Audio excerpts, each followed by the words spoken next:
Hey guys, let's talk about the terminology used in Ansible in this lecture.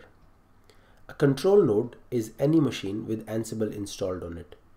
You can run commands and playbooks from any control node. You can also have multiple control nodes in an environment. However, you cannot use a Windows machine as a control node. A managed node is simply a machine that you manage with Ansible. It could be a network device or a server. Managed nodes are sometimes also called as hosts. We do not install Ansible on managed nodes.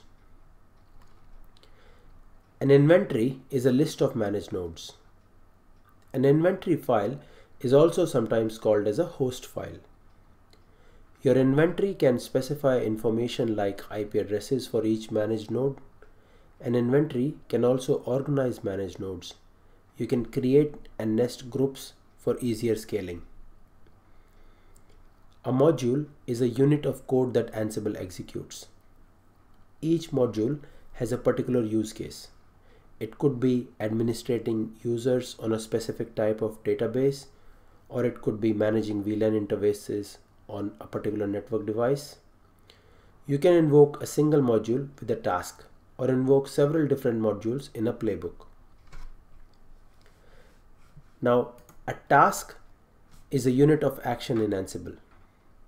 You can execute a single task once with an ad hoc command. A playbook is nothing but an ordered list of tasks. You save a playbook so you can run those tasks in that order repeatedly. Playbooks can also include variables as well as tasks. These playbooks are written in YAML and are easy to read, write, share, and understand. With this, we've come to the end of this lecture. Thank you for watching.